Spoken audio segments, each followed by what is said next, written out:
A Semana Política. A Semana Política. André Pinotes Batista, Paula Santos, Paulo Edson Cunha. Debatem os principais temas da semana na perspectiva da região. À segunda-feira, a partir das 5 da tarde, com repetição, terça às 3. A Semana Política. A Semana Política. Boa tarde, cá estamos para mais uma edição da Semana Política, o programa de análise da atividade política na perspectiva da região, com 3 deputados eleitos pelo Distrito de Setúbal, André Pinotes Batista, do Partido Socialista, Paulo Edson Cunha, do Partido Social Democrata e Paula Santos, do Partido Comunista Português. O programa está no ar às segundas-feiras às 5 da tarde e tem repetição às terças às 3 da tarde, e está disponível também em podcast, pode encontrar no site da Popular FM, que aliás, aproveito para informar, é um site que foi muito recentemente renovado. Para a edição de hoje temos 3 temas em agenda.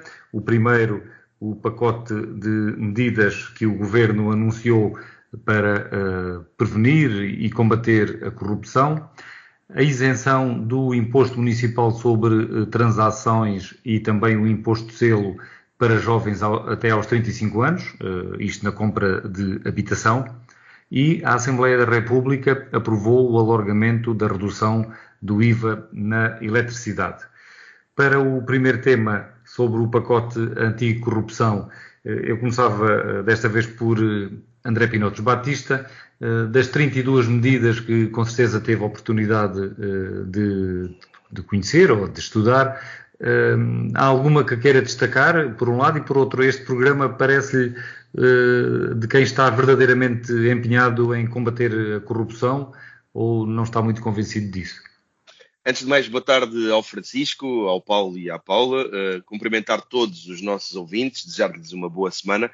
Os temas da corrupção são temas que oferecem discussões muito apaixonadas e, por vezes, pouco sedimentadas em realidades e, muitas vezes, sustentadas em percepções.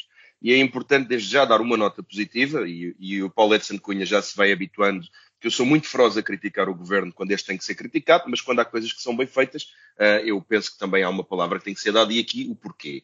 É que, ao contrário de todas as outras áreas onde não tem havido nenhum tipo de diálogo, ao contrário do que Luís Montenegro diz, Luís Montenegro mente quando diz que dialoga, aqui a Sra. Ministra teve pelo menos o cuidado de ouvir os partidos. E parecendo que isto devia ser a função base normal do início de um processo, não tem acontecido em todas as outras tutelas e, portanto, eu não posso deixar de, se dou nota negativa quando fingem que falam com as pessoas.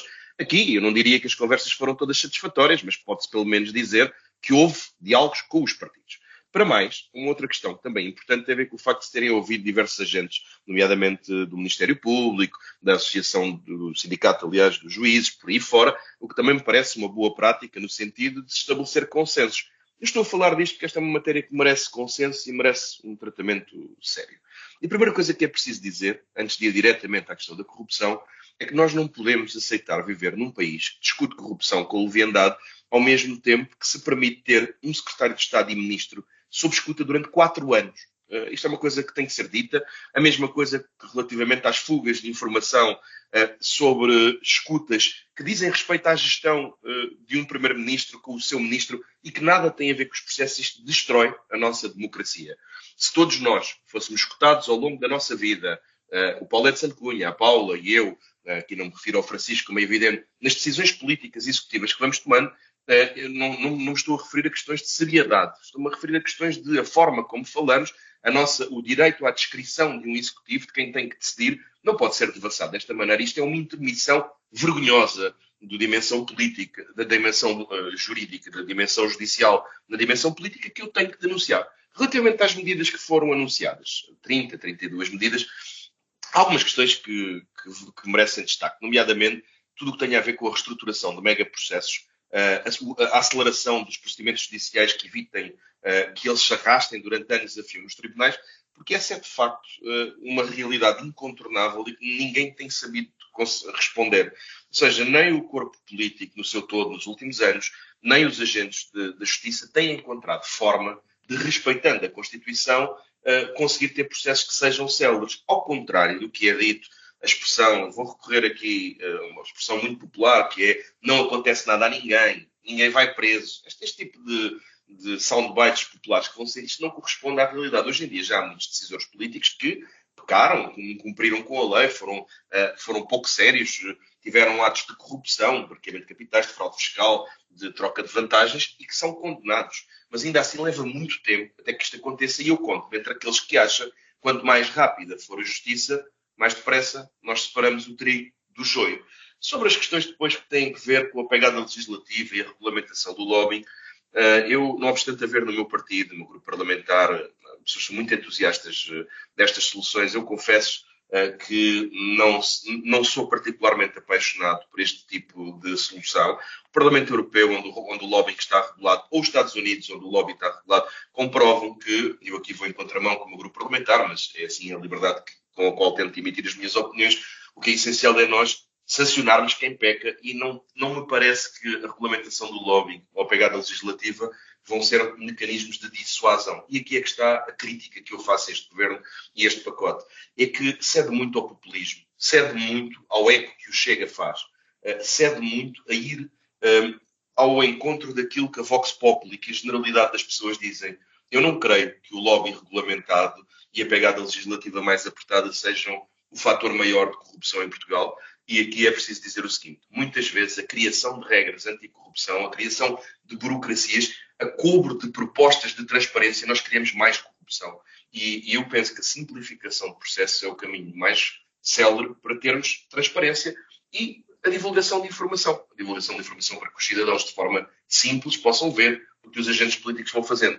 Ainda assim, numa posição onde veem que tenho pontos positivos e pontos negativos, espero que o Governo não tenha só ensaiado esse primeiro diálogo, uma vez que estas medidas, para além de se tratar de um processo de uma autorização de apenas 180 dias, não terá que passar no Parlamento. Espero que o Governo, desta vez, não tenho muita esperança, aprofunde o diálogo, porque há muita matéria sobre a qual todos estamos de acordo. Eu diria, não são as 32 medidas, mas é bom que se mantenha este consenso e, para tal, é preciso que o diálogo seja sério.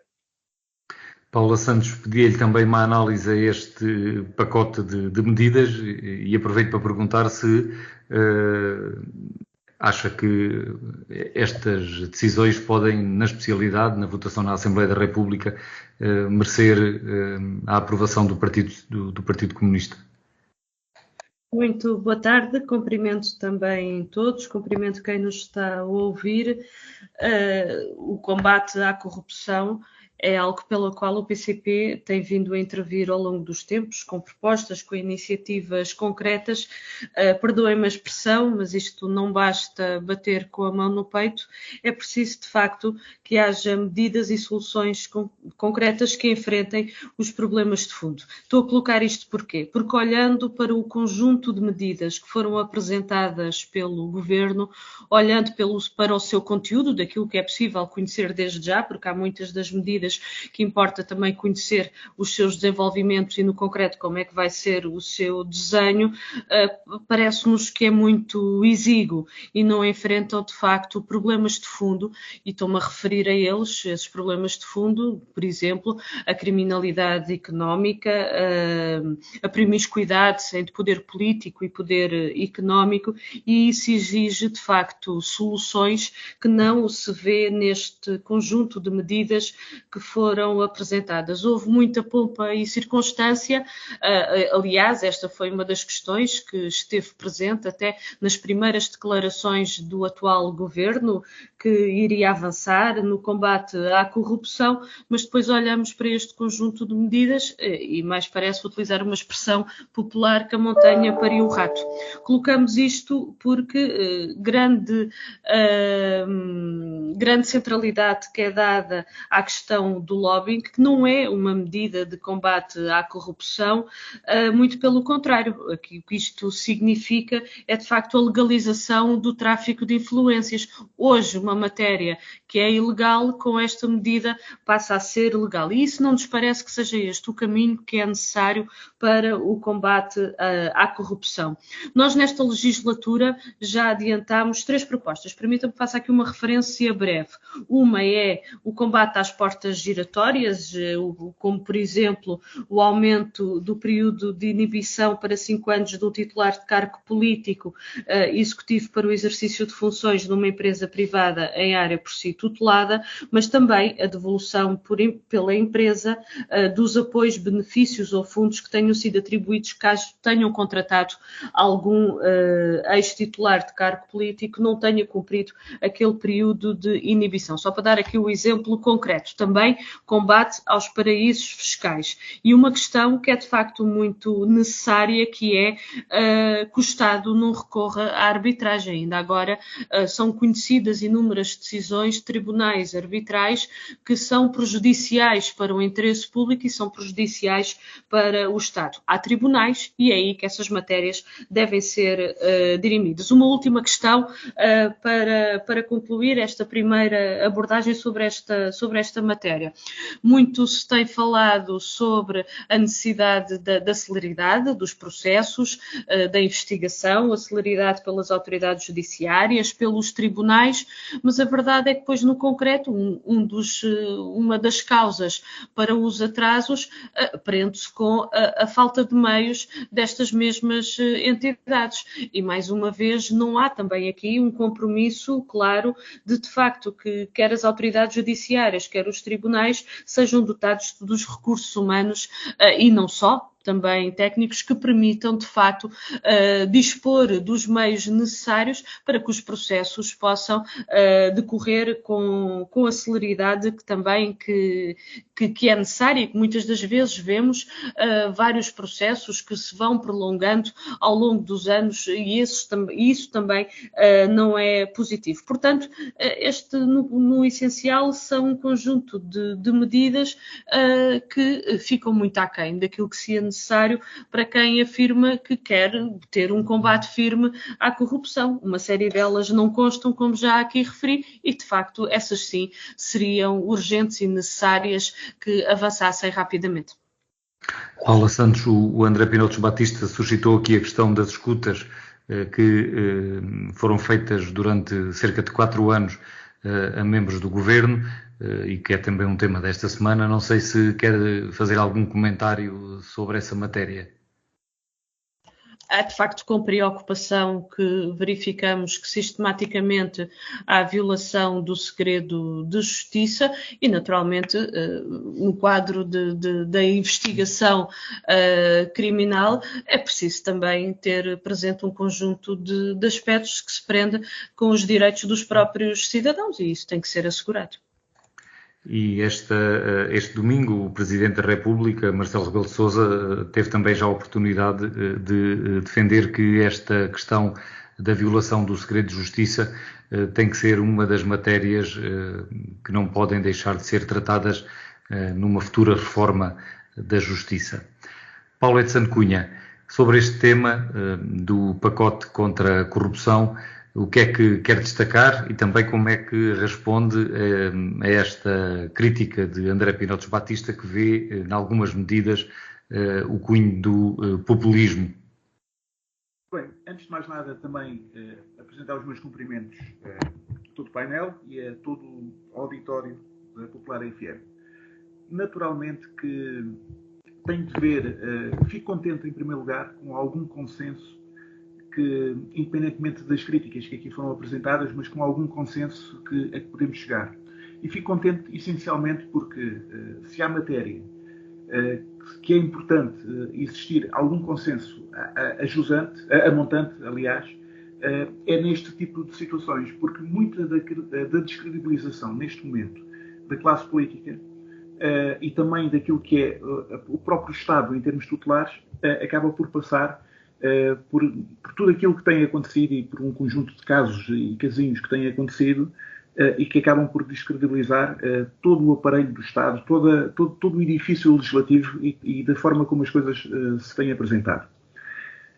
Eu acabo por perceber da parte do André Pinotos Batista alguma incoerência naquilo que disse, porque nós estamos completamente de acordo. Nós só não estamos de acordo nesta parte desta cedência que se diz que se fez ao Chega ou neste populismo. Aliás, quando o André começou a falar, quando começou a sua intervenção, eu até achei estranho, porque eu tinha visto as declarações e tinha ouvido também as declarações do líder do Partido Socialista e tinha sido muito mais crítico do que o André foi aqui relativamente a este pacote de medidas. E foi tão crítico que disse que era uma cedência completa ao Chega.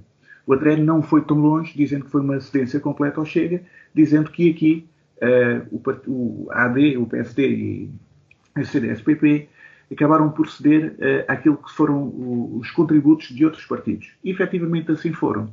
E naquelas medidas que, eventualmente, se possa entender e que se possa fazer uma leitura política, e apenas política, não mais do que isto, de que estamos a fazer aqui uma concessão ao Chega, eu aqui diria, é exatamente aqui que está a parte que é contraditória naquilo que o André diz, porque, por um lado, e a própria Paula também disse o mesmo, portanto, o Governo não pode, não tendo maioria, não pode apresentar só medidas que sejam apenas as suas medidas. Algumas teve de as deixar cair. E, naturalmente, tem de fazer cedências a todos os outros partidos e tem de ouvir todos os outros partidos. Para além do mais, não apenas por uma questão de necessidade em termos aritméticos, em termos de votos, mas também para conseguirmos o maior consenso possível.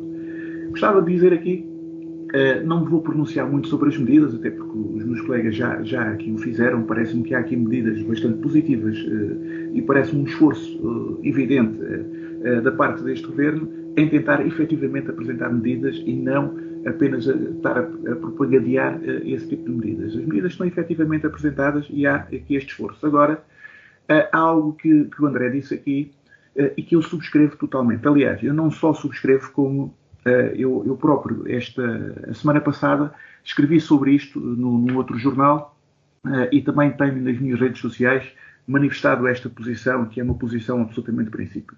Total solidariedade com o ex-ministro João Galamba.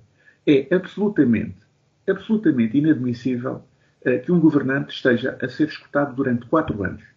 E é absolutamente inadmissível que esteja a ser escutado para, no final, o resultado que nós vemos podia ser admissível se o Ministério Público viesse justificar. Portanto, em primeiro lugar, é inadmissível que um governante que um cidadão esteja a ser escutado durante 4 anos. Um cidadão, seja ele governante ou não seja governante. Mais grave ainda é que ele seja governante com o nível de segredos de Estado que tem, com o nível de responsabilidade que tem, que esteja a ser escutado e sem, aparentemente, um resultado palpável e sem, aparentemente, haver uma consequência relativamente a isso e haver uma justificação relativamente a essas escutas. É preciso dizer, porque não sei se a maior parte das pessoas sabe, que é o Ministério Público que pede estas escutas, é um órgão de polícia criminal que atua relativamente a essas escutas, a PSP, a Polícia Judiciária, mas é um órgão de polícia criminal que as faz, mas tem de ter uma validação, não só inicial, mas depois de 3 em 3 meses tem de ter uma validação por parte de um juiz de instrução criminal. Ora, esta validação é que me deixa ainda mais perplexo.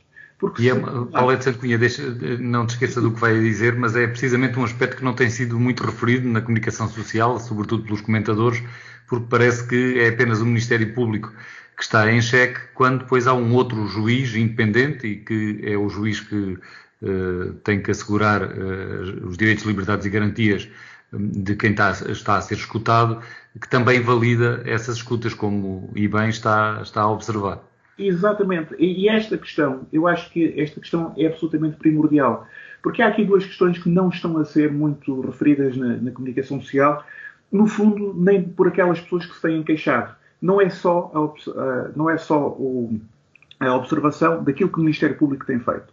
É também esta validação do poder através de um juiz e também o próprio resultado, porque o resultado não tem, até porque há aqui uma acusação, mas depois quando nós vemos o tipo de acusação que nós estamos a falar, porque para 4 anos de escuta, nós, por exemplo, podemos compreender isto, e eu enquanto advogado, acompanhei situações em que, por exemplo, o Ministério Público com muita facilidade explicava que havia, ou o juiz de instrução que estava a dar estas autorizações, com muita facilidade encontrávamos ali a sua justificação, porque dizíamos, por exemplo, num processo em que se conseguia ir apanhando sempre mais na bola de neve e em termos hierarquicamente superiores dentro daquilo que é o esquema, de um determinado esquema de um determinado grupo, fazia todo sentido estas escutas serem autorizadas. Neste caso, nós nem vemos sequer uma situação que tenha a ver com isso, pelo menos até o momento não nos foi explicado, assim como não foram explicadas muitas outras situações, e que me parece que nesse aspecto particular o Partido Socialista acabou por ser visado, eu diria um bocado ironicamente, mas não estou nada contente com isso, provou um bocadinho do próprio veneno. A grande verdade é essa, mas não estou nada satisfeito com isso, estou completamente solidário com as queixas e com a forma como o ministro João Galamba acabou por ser tratado, com a sua vida durante 4 anos completamente espiolhada. No resto, veremos como é que no Parlamento as coisas vão correr. E estou certo que este programa, um bocado de uma maneira, um bocado de outra, com uma cedência para um lado ou com uma cedência para o outro, este programa seguramente vai ser aprovado e vai ser uma mais-valia, não só para Portugal, mas também para a própria classe política. Queria também ouvi-lo, Paulo Cunha, sobre a violação do segredo de justiça. Concorda com o Presidente da República que este deve ser um tema incontornável numa revisão ou numa reforma da justiça? Acha que é possível e necessário? Francisco Brito, eu ainda bem que me coloca esta questão, porque eu tinha-me esquecido, porque também foi outra das questões que eu acabei por estar a falar. A grande verdade é que o Ministério Público abre processos por muito menos aos cidadãos.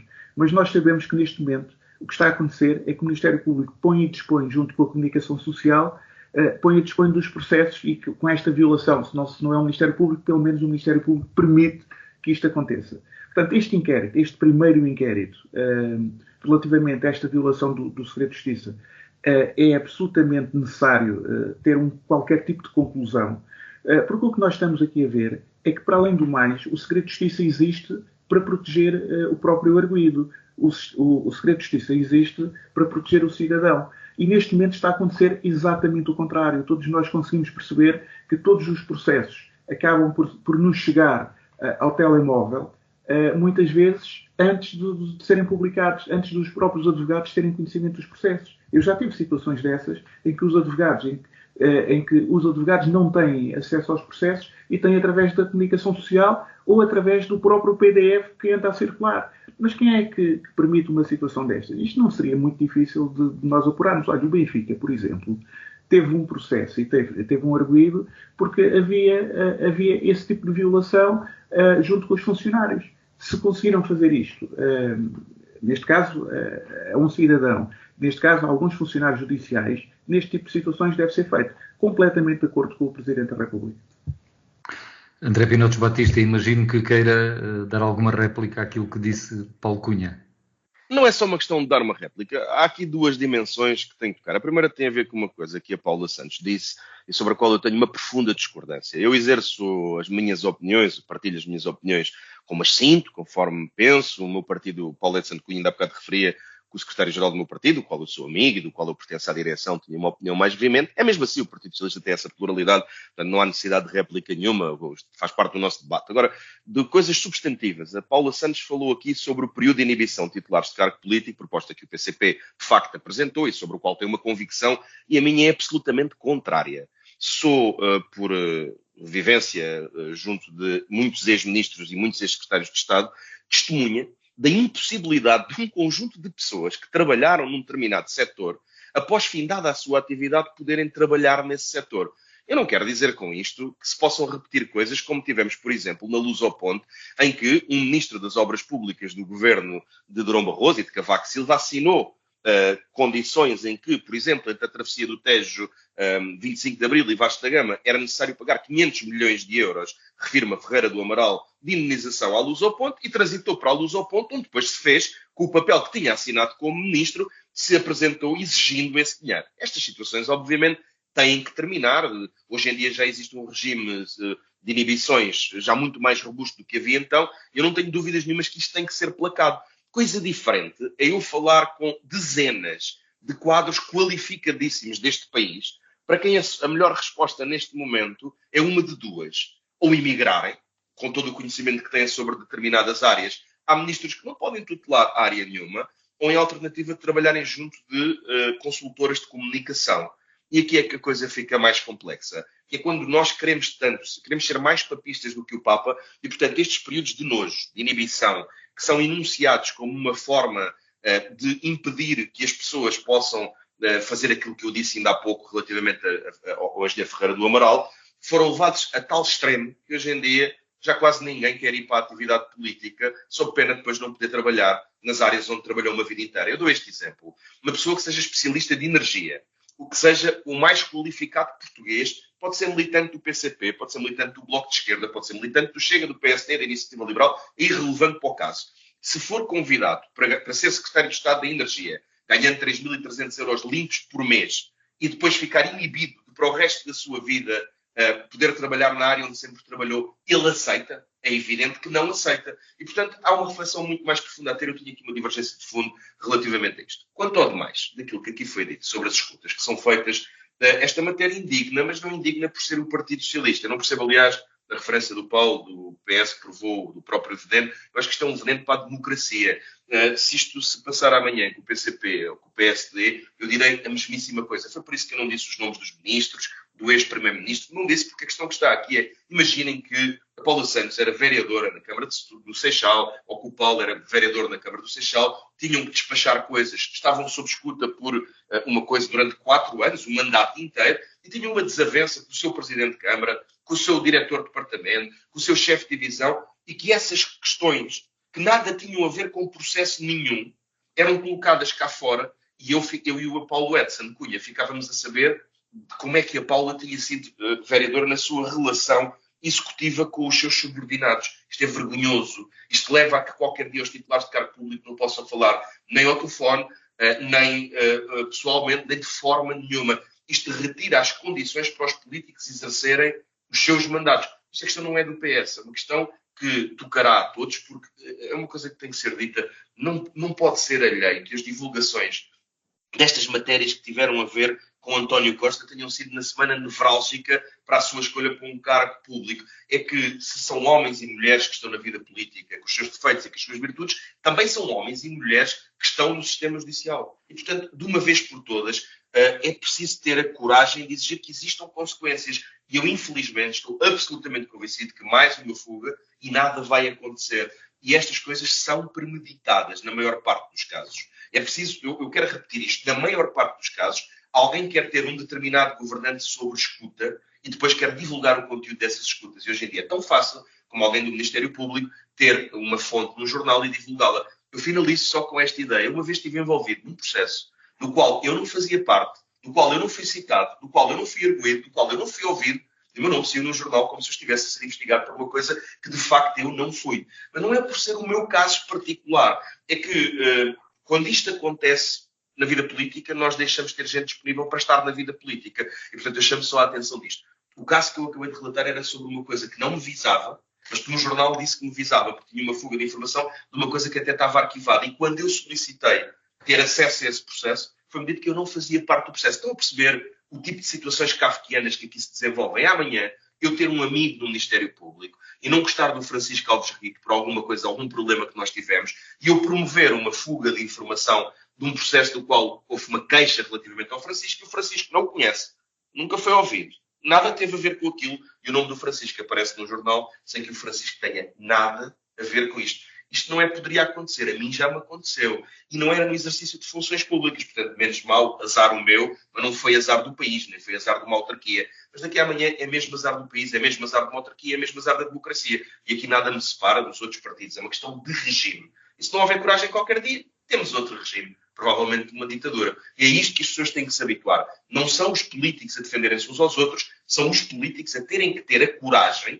de defender as condições de serem políticos. E eu não me cansarei de travar esta guerra. Acho que esta guerra nem sequer é ideológica, é uma guerra de decência democrática.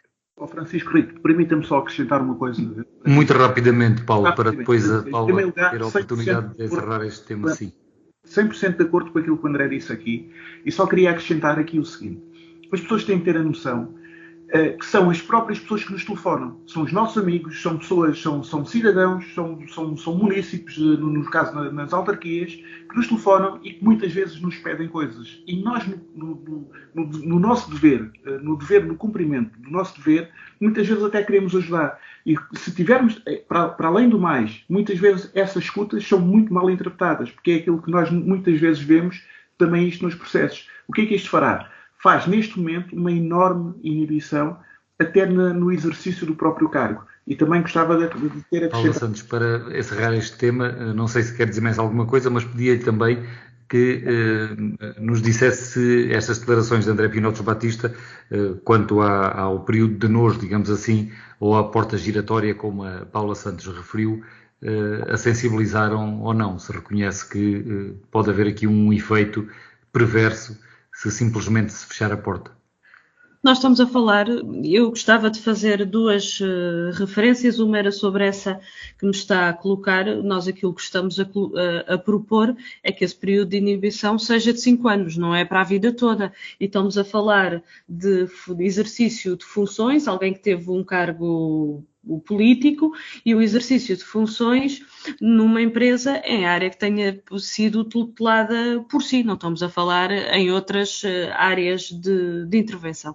E, portanto, não é verdade que possa levar a situações como foram expressas por André Pinotes Batista. A questão que aqui está, e que é preciso, de facto, intervir sob pena de poder condicionar, ou seja, sob pena da situação, de facto, de se agravar e de não se resolver e de continuar a haver esta promiscuidade entre poder político e poder económico. São vários exemplos que conhecemos de pessoas que exerceram cargos políticos, quando saíram, foram a empresas dos setores em que tiveram responsabilidades. Porque não podemos, a nossa Constituição tem uma norma muito concreta, que é que o poder económico está subordinado ao poder político. E, infelizmente, não são poucas as vezes em que a gente vê exatamente o contrário. O favorecimento que há de um conjunto de setores, de um conjunto de grupos económicos, em que em nada disso contribui, para a defesa do regime democrático. E, portanto, a proposta que nós fazemos é, de facto, uma proposta que permite ir ao fundo daquilo que é, de facto, o combate à corrupção. Eu gostaria só de fazer uma outra referência relativamente a um aspecto que foi referido por Paulo Edson de Cunha, é porque nós já entregámos 3 projetos de lei nesta legislatura, não estou a falar agora de legislaturas anteriores, estou a falar desta legislatura, 3 projetos de lei concretos, em que se conhece as propostas do PCP, elas são claras, houve reuniões com o Governo, nessas reuniões também demos nota dessas mesmas propostas, mas olhando para estas medidas, nenhuma delas consta lá. Portanto, quando se faz a referência de diálogo, do consenso, creio que é preciso muito mais do que o que está a ser feito.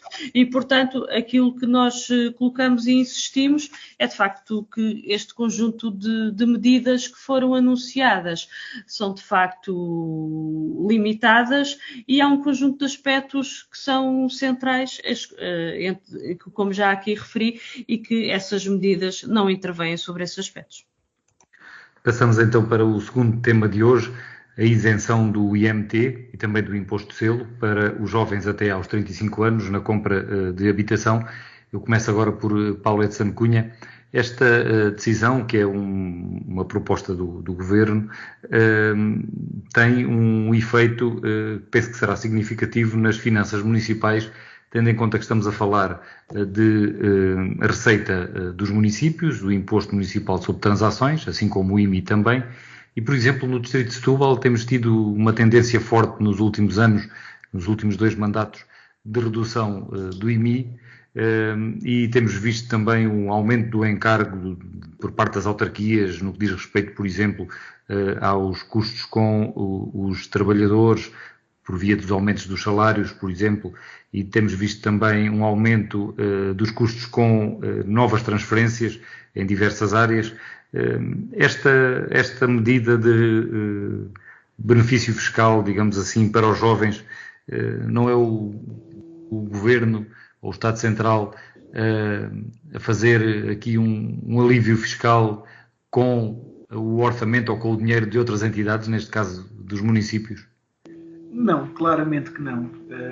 Aliás, o Governo, logo de início, essa questão foi colocada e o Governo disse que iria colocar um conjunto de mecanismos de compensação às autarquias. Vão ter que ser feitas contas, autarquia a autarquia, e vai ter que se perceber o dinheiro que as autarquias vão perder com esta isenção e com estas benesses que estão a ser dadas, que me parecem extremamente justificadas e que merecem também o aplauso geral, ou deveriam merecer o aplauso geral.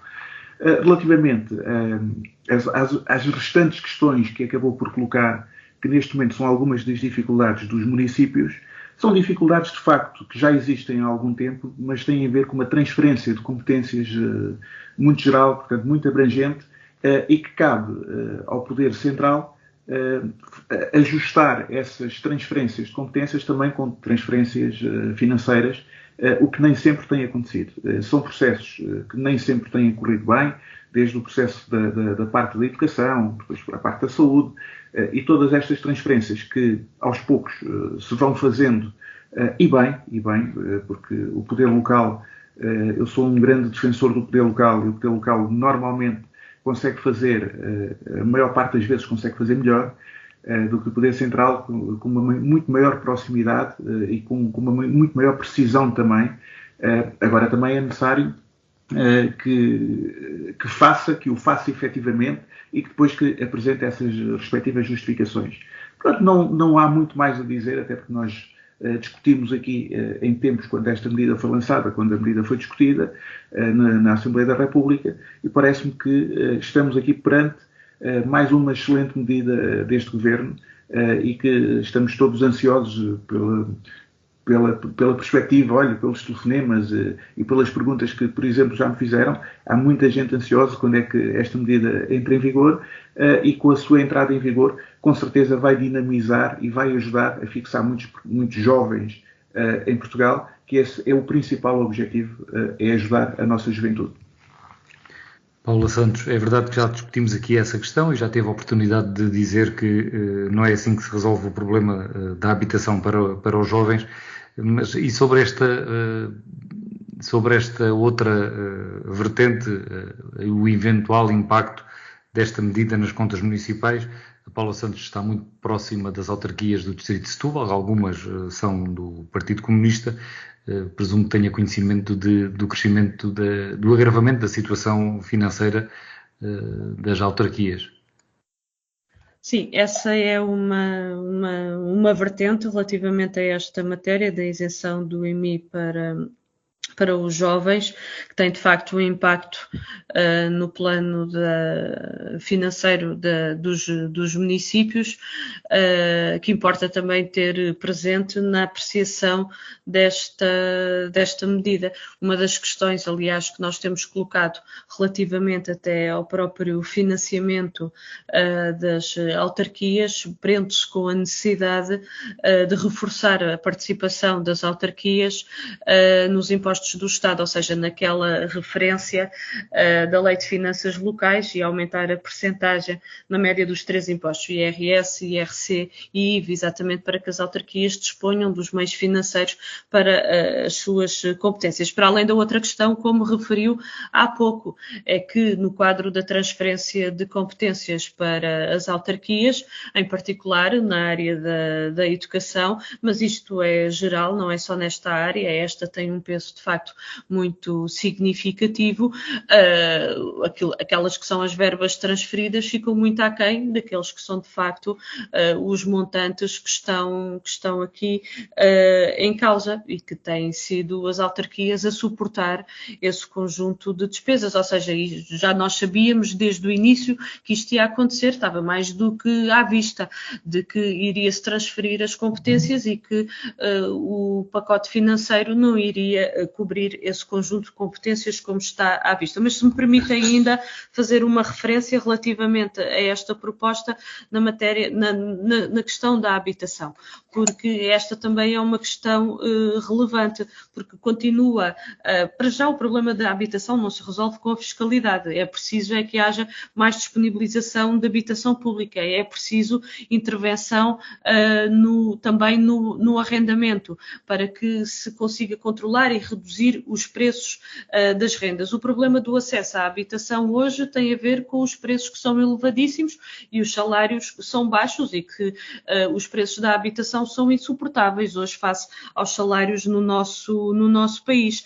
E os preços são altos porquê? São altos por causa da especulação de quem quer obter lucros à custa da habitação e de olhar a habitação como uma mercadoria. Ora, esta medida que é avançada pelo Governo não combate nem os preços altos, não combate a especulação, não dá nenhuma garantias que a redução do IMT vai de facto ter tradução e que não será incorporado pelo promotor imobiliário no preço de venda da habitação e para além de que há uma outra questão que importa ter em causa. Não é esta, para quem tiver dificuldades no acesso à habitação, não é pela isenção do IMT que vai conseguir ter esse acesso. Ou seja, isto vai sobretudo favorecer quem tem rendimentos mais altos. E, portanto, mas eu queria centrar nesta questão. A questão que é relevante para que os jovens consigam ter, de facto, acesso à habitação são duas linhas de intervenção que são, permitam-me dizer, sim, duas linhas de intervenção.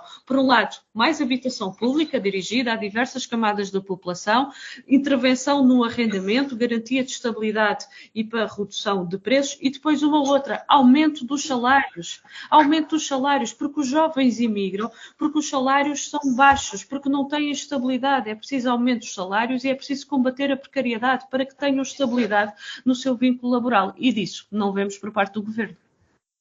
André Pinotos Batista, reconhece que esta medida da redução do IMT e do imposto de selo pode ajudar os jovens a conseguirem comprar a primeira habitação, ou também não está muito convencido?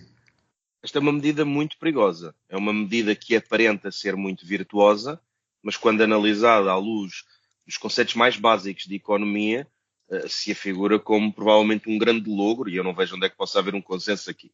Eu posso explicar porquê. Sempre que há um aumento da procura, e aqui com a redução fiscal numa fase inicial, para os nossos ouvintes perceberem, vamos supor que isto entra em vigor a 1 de agosto, vamos supor que no primeiro mês isto provoca de facto um aumento de aquisições e de procura de casas. O que é que vai acontecer imediatamente? Vai acontecer imediatamente que o mercado nestas coisas regula-se, mas nunca se regula a favor das pessoas. Regula-se a favor de quem tem o poder de fixar os preços, a oferta e a procura. Nós temos hoje em dia um conjunto de imóveis nas mãos de grandes fundos e que acabam por provocar uma oscilação dos preços, uma elasticidade dos preços que nunca vai no sentido de aliviar os bolsos das pessoas. Eu dou um exemplo muito simples e que foi, por exemplo, o IVA zero, com o qual todos concordamos temporariamente, mas medida com a qual o Francisco lembrar-se-á, tive aqui discussões com o Bruno Dias, na altura, sobre o facto disso nunca poder ser duradouramente uma boa medida, e aqui acontece a mesma coisa.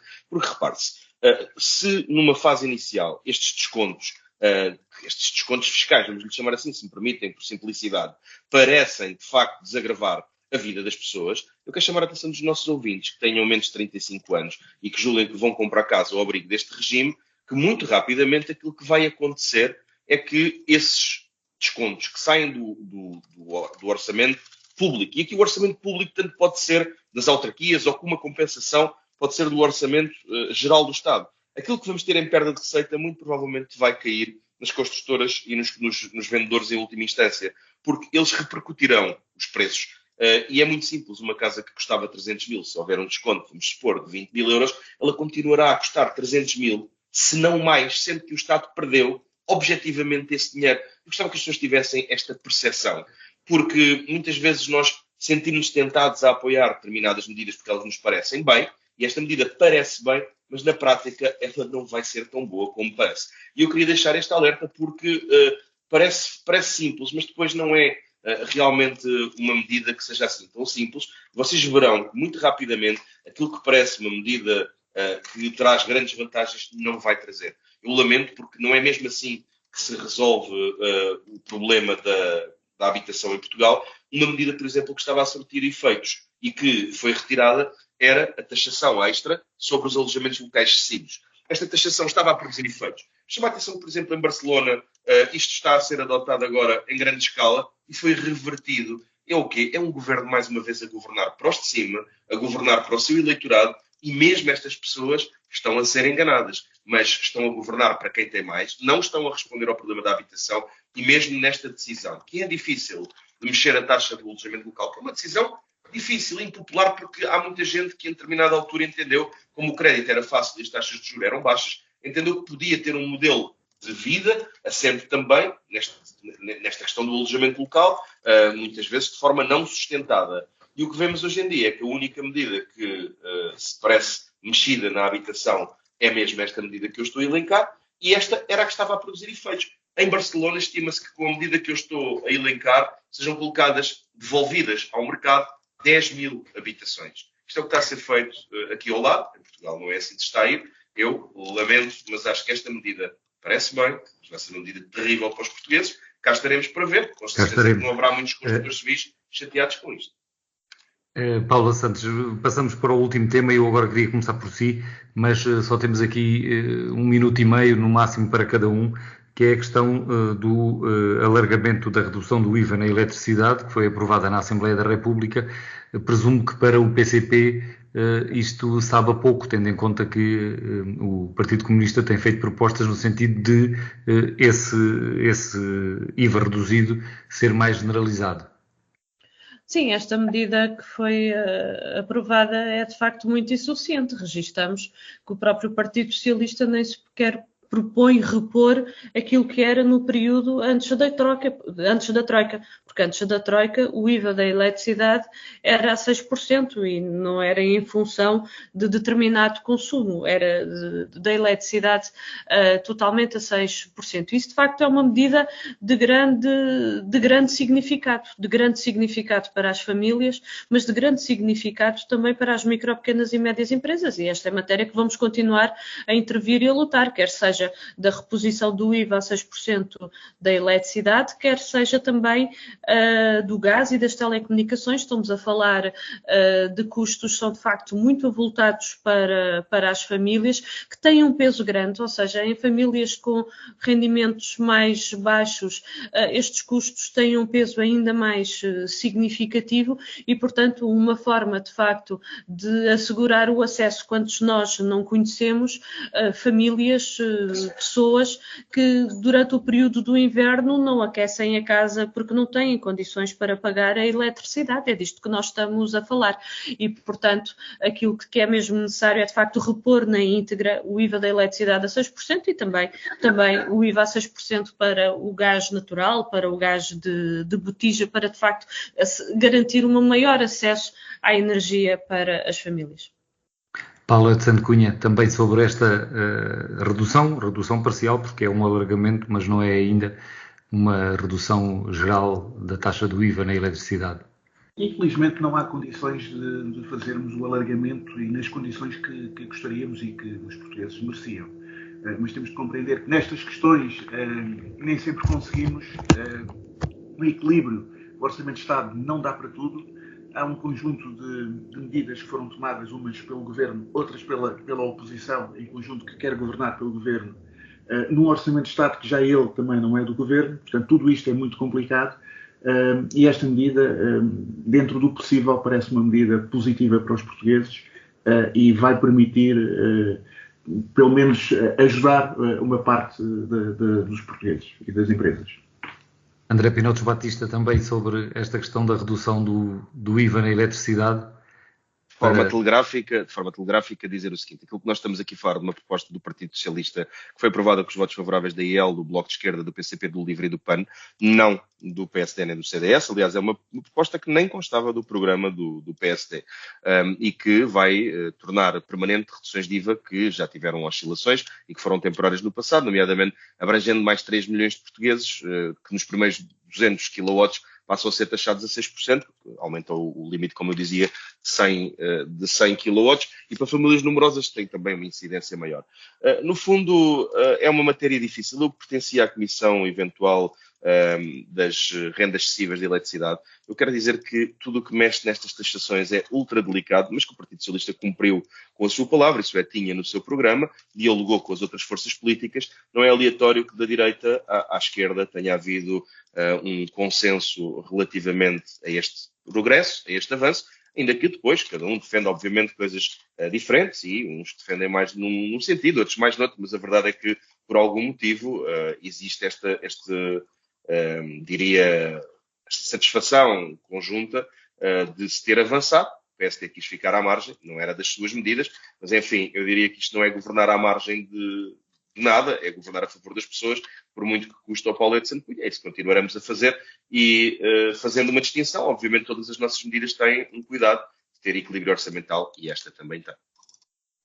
E com isto chegamos ao fim do programa de hoje. A edição da Semana Política desta semana repete na terça-feira às 3 da tarde, amanhã às 3 da tarde. Agradeço a André Pinotos Batista, a Paula Santos e a Paula Edson Cunha, também a si, ouvinte. Voltamos de hoje a 8 dias. Uma boa semana para todos.